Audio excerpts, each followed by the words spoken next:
The National Weather Service in Mount Holly, New Jersey has issued a special marine warning for Upper Delaware Bay until 7:15 p.m.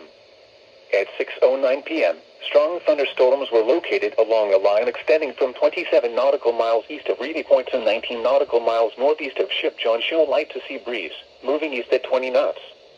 Hazard, wind gusts 34 knots or greater. Source, radar. Impact, small craft could be damaged and briefly higher winds and suddenly higher waves. Locations impacted include Ship John Show Light, Fortesk Beach and sea breeze. Move to safe harbor immediately as gusty winds and high waves are expected.